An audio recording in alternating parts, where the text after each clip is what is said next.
Hi everyone. Let's have a look at some stupid. What I have here is, I'm doing it this way. I have found a website. I wanted to look for flat Earth idiocy in a sort of woo-of-woo sort of way.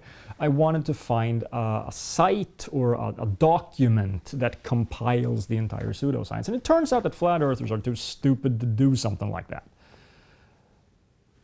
The longest essay on the subject I could find was 3 pages. And it's basically, the earth is flat, the earth is flat, the earth is flat. There's not even an attempt to present an argument in that essay. It's absolutely idiotic. And the best place I found, okay, I may have given up early, but the best place I found was a website called Globeterminator, globeterminator.com. It's run by a guy who on YouTube goes by the name Quantum Eraser. Now, I am not going to address his arguments for the flat Earth in this video. What I will be looking at are his arguments for the existence of a creator, i.e. God. There are only 2 possible worldviews, ontological primitives, that can be held to account for how we, universe/us, are here. Nature, matter, unguided, or intelligent agency, God, unguided. Note that God has a capital G in it, so I'm assuming it's not just any God, it's his God.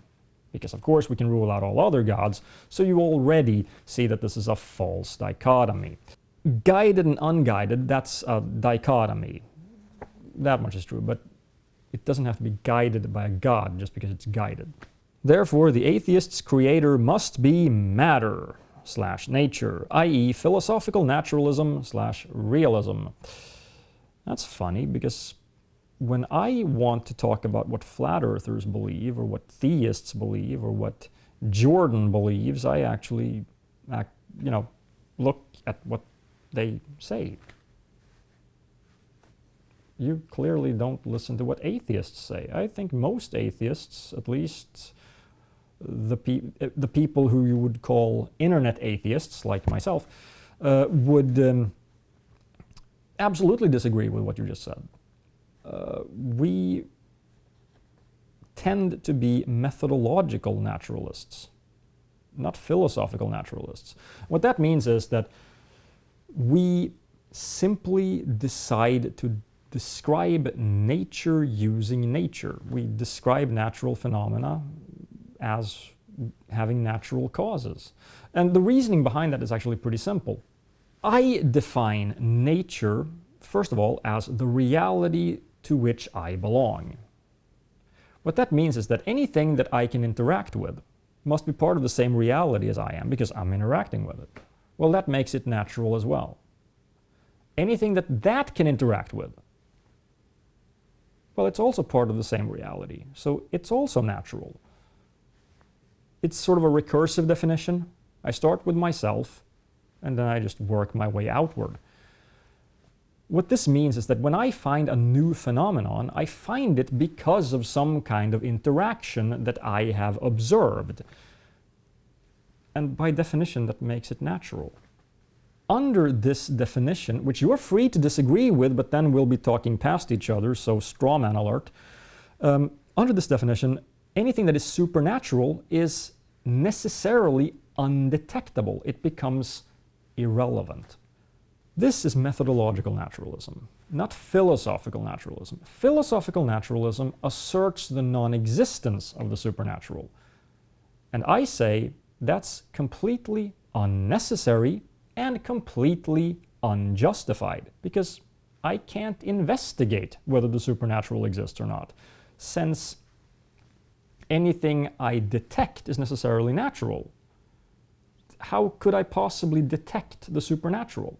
If I can't detect it, then the proposition that the supernatural does or does not exist becomes unfalsifiable. So, you know what? I'll stipulate to the existence of the supernatural. I don't care. It just saves me a headache to just accept it. Yeah, sure, it exists, whatever. Because it doesn't exist in nature. That's what matters to me. The doctrine that the world is made up of objects whose existence is independent of human consciousness, mind-independent reality, philosophical naturalism, realism, aka atheism, turns out to be in conflict with quantum mechanics and the facts established by experiments. You know what else is in conflict with facts established by experiments? The flat Earth, or the young Earth. So shut up. But anyway, the only conflicts that arise with quantum mechanics are easily resolved by using an interpretation other than consciousness causes collapse, which is an interpretation that no one in quantum mechanics really uses. It's just pseudo-philosophers who use that. Or maybe I should say philosophically inclined pseudoscience proponents who want quantum mechanics to be this mysterious, magical thing. No one who actually works with the fundamentals of quantum mechanics interprets it that way. The universe can't have existed forever. We know that it must have had an absolute beginning a finite time ago. Okay, if there was an absolute beginning, by which I assume you mean a beginning of time as well as the universe, then how could the universe not have existed forever? At what point in time did it not exist? So forever means for as long as there has been time. If time is finite, then so is forever. Also, we don't know that the universe had an absolute beginning. We know that the universe as we currently know it arose from a hot, dense state in which the laws of physics as we currently know them break down. That is, we know that we don't know enough about physics to accurately describe what came before this state. Or even if there is such a thing as before. The jury's still out on that. We don't know. Was there an absolute beginning? Or was the Big Bang simply a change of state? We don't know.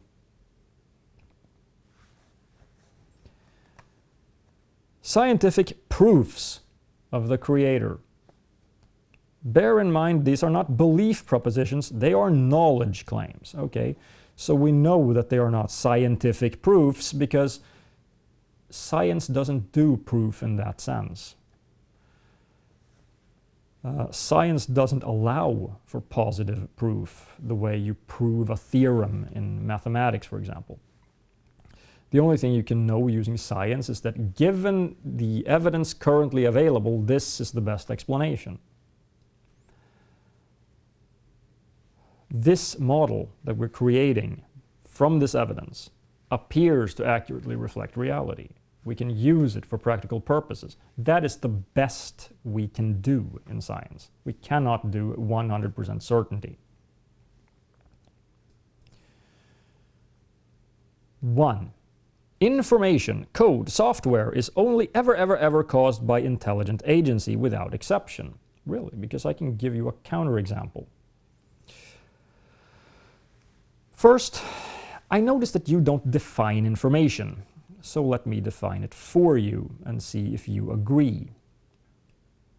Because if you don't agree, I really want to know how you define it. In information theory, information is defined as the resolution of uncertainty. Whatever, at least in principle, could have turned out differently. When one possibility out of multiple possibilities is picked somehow, you can tell that this was picked instead of that. So there is information present. The only way this argument works is if you redefine information so that only things that are picked intentionally qualify as information. And we'll see where that leads. An example of information would be leaves blowing in the wind and landing in a pattern on your driveway. That pattern could, in principle, have been different. And you would be able to tell if that leaf instead was over there, it would be a different pattern. How would you recognize that? Well, because there's information there. Here's the argument. Code contains information. Information is only created by authors, intelligent agency. DNA is code. Therefore, DNA has an author. Okay, so the first way I could address this is by pointing out that the second premise, that information is only created by authors, is demonstrably false, because I gave you a counterexample. But of course, you would redefine information, I assume. You would say that it doesn't count because the pattern was not made intentionally, so it's not information. It's just a random thing. There's no information there. And that's fine. But in that case, you are building DNA having an author into premise 3, that DNA is a code, which would make the argument circular. The only way to avoid that is to change definitions mid-argument, and that would be an equivocation fallacy instead. So much for your knowledge claim. This argument is invalid or unsound, depending on how you choose to reject it. I'm going to skip to number 4 now, because it's virtually the same thing. Functional sequence specified complexity. There are 3 types of complexity. 1, random sequence complexity. 2, ordered sequence complexity. And 3, functional sequence complexity. Some examples. The random one would be the aftermath of a tornado, or just a random jumble of letters. Order would be H, H, H, H, H, H, H, D, D, D, D, D, D, D, U, U, U, U, U, U. There's some sort of structure there.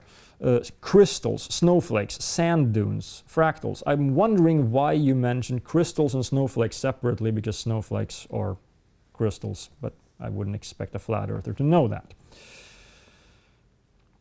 Functional complexity, however, would be an actual message. It puts the lotion in the basket. Sand castles as opposed to sand dunes. The genetic code. And then so that's naturally occurring. So I think you see where this is going. He's baking the requirement of intelligence into this. Blah, blah, blah. Indy cars, hyper nanotech machines, and robots. Bacterial flagellum. What? That's a naturally occurring thing, as opposed to a man-made thing. Natural can have multiple meanings. It can mean natural as in part of the natural world, or not man-made. Those are different meanings of the same word. I want to be clear on that. But let's go back to leaves blowing in the wind. You would obviously call this random complexity, because it's a jumble of leaves on a stretch of road. But let's say the leaves land on a stretch of road that has a drain to keep it from flooding. You know, one of those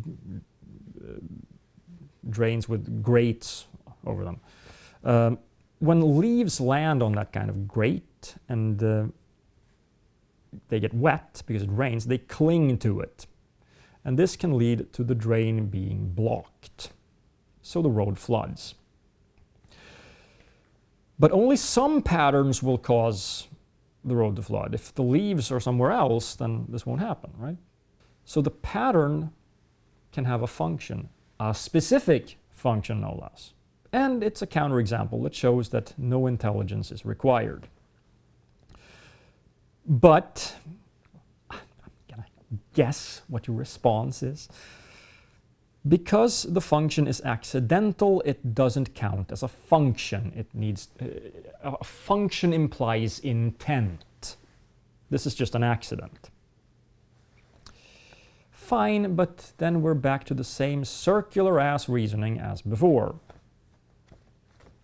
You're baking the conclusion into the definition and then using that definition to reach the conclusion. So yeah, it's a circular argument once again. 2. Quantum mechanics. A. Observe a phenomenon. Photons, elementary particles, atoms, molecules exhibit both wave-like and particle behavior. Correct. B. Alternative hypothesis. If the which path information is known or can be known, then we will observe wave function collapse. yes, if you use an interpretation of quantum mechanics that features wave function collapse, then sure. If you use another interpretation, you will get an equivalent like decoherence in many worlds. Experiment. Which one of the thousands without exception would you like? I don't care, I just want you to get to a point. Ergo, matter does not exist without, first, a knower, existence of the which path information. And which experiment would you say proves that this knower must be a literal knower, an intelligent agent? This is unfalsifiable because if you eliminate an intelligent agent, you're not going to know what the results are until you go check and then an intelligent agent is involved. So we're down to something that can't be tested, and well, that means you are making an argument that you can't support in any way. Another fatal dagger, non-locality, instantaneous action at a distance. To overturn the scientific falsification of locality and by direct proxy philosophical naturalism/realism, atheism, not the same thing, whereby invalidating Christianity, which is not a religion by the way, yes it is, even to Christians themselves, especially when they want to be tax exempt, and as an ancillary benefit collect yourself a feather in your cap Nobel Prize, please take up the Quantum Randy Challenge. Okay, quantum mechanics has not falsified locality, it has falsified local realism, which means that at least one of the following two must be false. 1. Locality. No effect can propagate faster than light. And 2. A quantum system has a set of predetermined properties that is merely unknown rather than undetermined.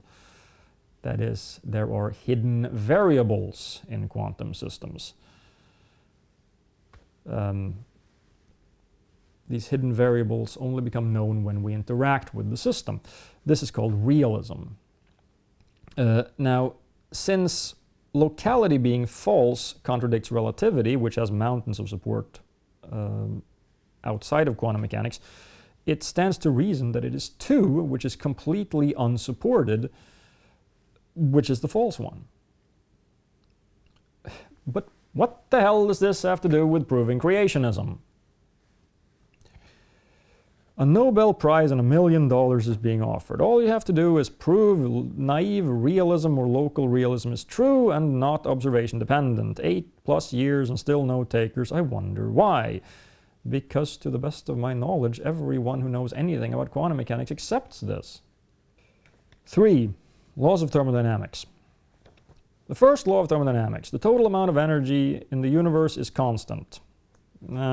Okay, I won't nitpick. That's technically a consequence of the first law when applied to an isolated system, under the assumption that the universe is an isolated system.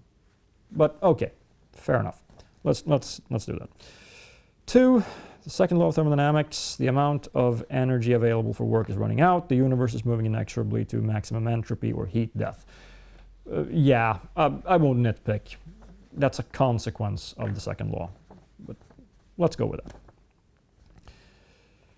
If the total amount of matter energy is constant and the amount of usable energy is decreasing, then the universe will end.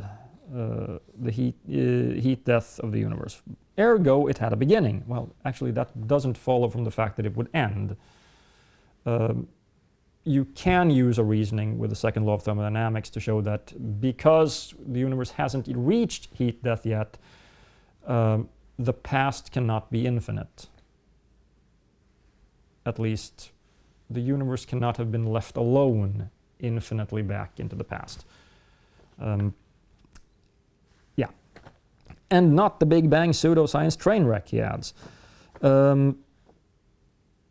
Except that is the beginning, and it's not a pseudoscience train wreck. The fact that the universe arose from an initial hot, dense state is an empirical fact. We can actually look out into space and thus also look backwards in time and see that, yes, there comes a point in the past at which the universe was so hot and dense that it was opaque to electromagnetic radiation. This is predicted exclusively by Big Bang cosmology. Since the first law states that nature cannot create or destroy matter or energy, well, actually it says that nothing can create or destroy energy, if you want to be nitpicky. And since the universe had a beginning, and since there are only two choices, nature versus intelligent design, I think we've dealt with that, for the how of the beginning, and since matter can't pre-exist before its existence, then poof itself into existence before that poof itself from nothing into pre-existence. Yes, he actually writes like that. Therefore, a creator. How the hell did you get there? So I think what you're not even stating is that you think that the assertion is that the Big Bang created energy. And I have never heard any scientist say anything remotely that stupid. If the universe started out, if we use the simple that no one no longer believes, but if you have the Big Bang singularity, okay, then you have a singularity that contains a certain amount of energy. It goes poof, expands, same amount of energy is present today.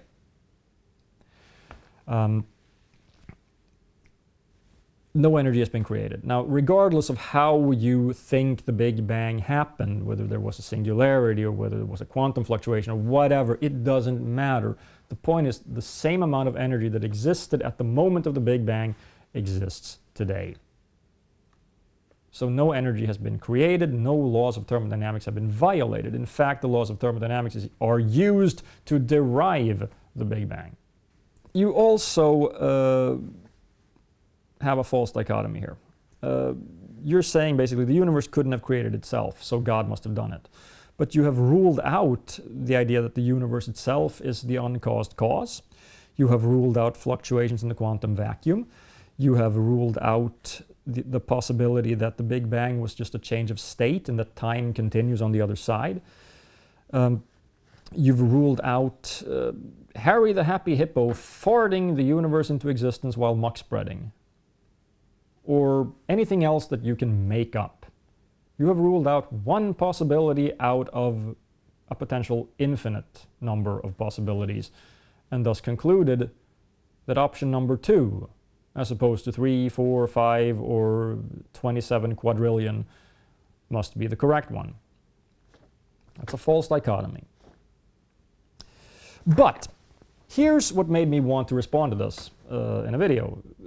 Here's the real stupid kicker here. You believe in the laws of thermodynamics and quantum mechanics? They're taught in school. They're taught in college by scientists. It's scientific consensus. You know, the thing you don't trust. If you want to use this as an argument, like, look, have you done your own research about the laws of quantum mechanics or thermodynamics? Look, have you done your own research? But the reason I wanted to respond to this was I noticed something incredibly stupid when I read this. You believe in quantum mechanics, and you believe in thermodynamics. Specifically, you at least think you believe in the stuff that scientists are saying. And yet you reject the Big Bang because it's pseudoscience. It's the scientific consensus. You're picking and choosing here. Here's the problem. Have you done your own research?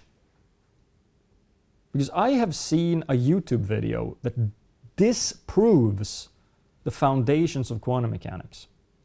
The guy in the video took a cardboard, cut 2 slits in it, held it up like this, took a flashlight and saw that there is no interference pattern there.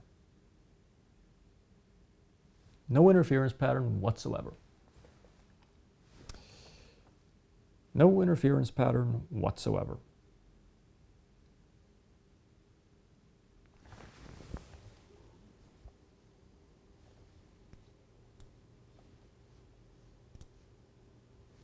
There's no interference pattern there. But here's the kicker.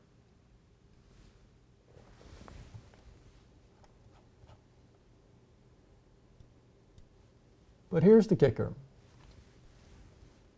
Testing, testing, testing. Testing. Yeah. But here's why I wanted to respond to this specifically, because I noticed something here. You're citing stuff from science textbooks in support of the laws of quantum mechanics and thermodynamics. Now, you misunderstand them, but you seem to be under the impression that citing scientists and claiming that this is settled science is some sort of argument. And I have to ask you, did you do your own research, or did you just accept what scientists tell you? Scientists who probably haven't even done the research themselves either. They just listened to what they were taught, right? That is how this works, isn't it? You trust scientists? I have seen a video on YouTube where a guy takes a cardboard sheet, cuts 2 slits in it, shines a flashlight through it, and shows that there is no interference pattern, completely disproving the foundations of quantum mechanics.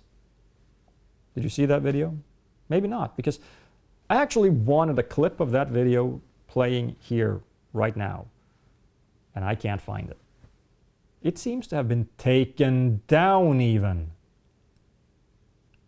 Doesn't that lend credence to it being correct? The fact that it's been taken down?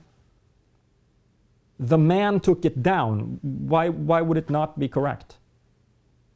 If it were false, why wouldn't they leave it up? Why is it being censored? Recognize the reasoning here?